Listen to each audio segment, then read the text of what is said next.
पैसे बुडवणाऱ्या व्यापाऱ्याच्या दुकानासमोर जवखेडा ठोंबरे फाट्यावर रस्ता रोको आंदोलन। जवखेडा तालुका भोकरदन ठोंबरे फाट्यावर सुरू असलेल्या एका व्यापाऱ्याच्या दुकानातून आर्थिक लुबाडणूक होत असल्याचा आरोप करत आज ग्रामस्थांनी तीव्र संताप व्यक्त करत थेट रस्त्यावर उतरत आंदोलन केले। या दुकानामुळे अनेक नागरिकांची फसवणूक झाल्याचा आरोप करत ग्रामस्थांनी जवखेडा भोकरदन मुख्य रस्त्यावर ठोंबरे फाट्यावर रस्ता रोको आंदोलन केले। यावेळी दोन्ही बाजूने वाहतूक ठप्प झाली होती। ग्रामस्थांनी दुकान चालकावर तातडीने कारवाई करण्याची मागणी करत फसवणूक करणाऱ्या पवन केवट व्यापाऱ्याला अटक करा, न्याय न मिळेपर्यंत आंदोलन सुरूच राहील अशा घोषणा दिल्या। पोलिसांनी घटनास्थळी येऊन आंदोलकांशी चर्चा करून आश्वासन दिल्यानंतर आंदोलन मागे घेण्यात आले। मात्र प्रशासनाकडून योग्य ती कारवाई न झाल्यास पुन्हा तीव्र आंदोलन छेडण्याचा इशारा ग्रामस्थांनी दिला आहे। केदारखेडा प्रतिनिधी बीके दसाळ। दयनीय अवस्थेमध्ये मागे जर बघितलं 2 महिन्यापूर्वी 3 महिन्यापूर्वी काही घरामध्ये लग्न होतं शेतकऱ्यांच्या घरामध्ये, तर हा परिवाराला सांगितलं की आज देतो उद्या देतो पैसे, पाहुण्या रावल्याकडून पैसे आणलेत आणि लग्न लावून घेतलं, पण आजही त्या शेतकऱ्यावर परिस्थिती वाईट आहे। किंवा तुम्हाला पैसे देता देता 1 वर्ष झालं 2 वर्ष झालं या व्यापाऱ्याने सगळ्या शेतकऱ्यांची फसवणूक केलेली आहे। माझ्या सर्व शेतकऱ्यांची 2 वर्षापासून हा परिवार आणि हा केवट पवन केवट असाल आणि अजून त्याचे काही सोबती असतील, या लोकांनी या शेतकऱ्याची फसवणूक केलेली आहे। माझी या ठिकाणी मंडळ अधिकारी आलेले आहेत का? कुठे आहेत? इकडे समोर या, समोर या। आज तहसीलदाराला तुम्ही सांगा किंवा कलेक्टरला सांगा की या जमिनीचा लिलाव करा आणि ही लिलाव करा की जेणेकरून ही लिलाव झाला तर ई लिलावामध्ये लोक भरतील, पैसे किती द्यायचे ठरवायचे। तो म्हणतो ना मला की 25 लाखात विकायचं का 50 लाखात विकायचं, ते कलेक्टर आणि शासन ई लिलाव जेव्हा करतील त्याचा लिलाव होईल आणि ई लिलावातून जेव्हा जे पैसे येतील ते सर्वांना सामान्य शेतकऱ्यांच्या आज इतर अधिकाऱ्यांना शेतकऱ्याचे नाव टाकायचं। त्याच्यानंतर मी कलेक्टर साहेबांना आपण सगळेजण भेटू आणि शेतकऱ्यांच्या विषयी सांगू की या शेतकऱ्यांची फसवणूक केलेली आहे आणि कलेक्टर परिसरात फसवणूक झालेले शेतकरी बांधव इथं सर्व एकत्रित आलेलो आणि त्यांना पाठिंबा द्यायला सर्वच पक्षीय, इथं कुठला पक्ष नाही, कुठला जातीभेद नाही, फक्त शेतकऱ्यांची फसवणूक झाली म्हणून सगळं इथं संघटित झालेलो आहोत। मी या प्रसंगी एवढं सांगेल की ह्या फसवणुकीला आपल्याला कायदेशीर मार्गानं योग्य लढा दिला तर एक रुपया निघतो।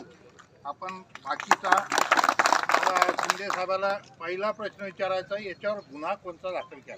त्याच्यामध्ये आपण 400चा गुन्हा दाखल केलेला आहे आणि फौजदारी पात्र न्यासभंग म्हणजे विश्वास ठेवून त्याचं। माझी सगळ्याला विनंती, शेतकऱ्यांना सगळे नेते एकत्र करू। मी कल्याण काळे साहेबांना खासदार साहेबांचंही पत्र घेतो, तुम्ही तुमचे पण अजून त्याच्या पत्र घ्या। आपल्याला SP कडे आणि कलेक्टरकडे एकच निवेदन द्यायचं, याच्यात MTID कायद्याखाली गुन्हा दाखल झाला म्हणजे 1 रुपया हे तुम्ही जे म्हणाले बोजा टाका, ही सगळ्या या कलेक्टरला याची पूर्ण एक प्रॉपर्टी जप्त करण्याचा अधिकार आहे आणि त्याच्यातून तुम्हाला पैसे मिळणार।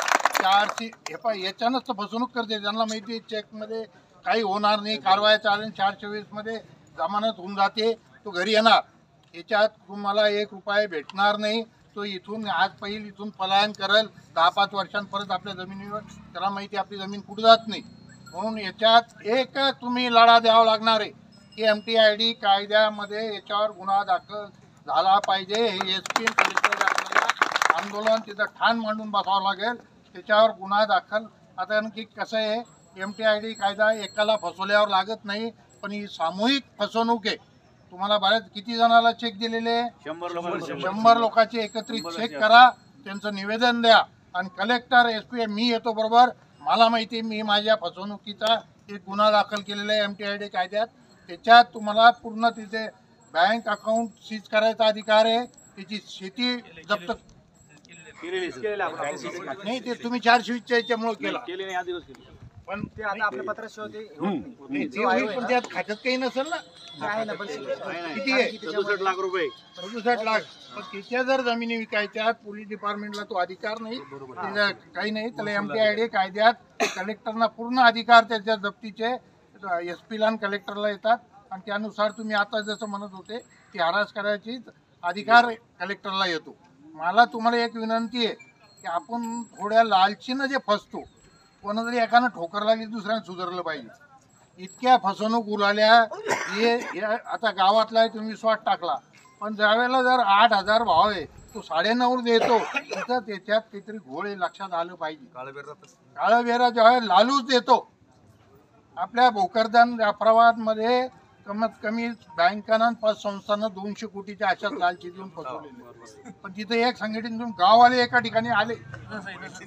आजच्या या पवन केवट व्यापारी आणि त्याचे सहकारी या सर्वांनी आपल्या लोकांना 5 ते 7 वर्षामध्ये विश्वासात घेऊन या 1.5 वर्षामध्ये त्यांचा जो विश्वासघात केला आणि त्या विश्वासघाताच्या बदल्यामध्ये आपण पोलीस प्रशासन असन किंवा जे नेते मंडळी असन, या सगळे पूर्ण शेतकरी एकजुटीने गेले. त्याला वाटत नव्हतं हे शेतकरी एकत्र येणार आणि एवढा मोठा हा माहोल तयार होऊ शकतो, परंतु एक शेतकऱ्याला गेल्याच नंतर तो अलग पद्धतीने मार्गदर्शन करायचा, तुला पैसे देतो मध्ये जाऊ नको.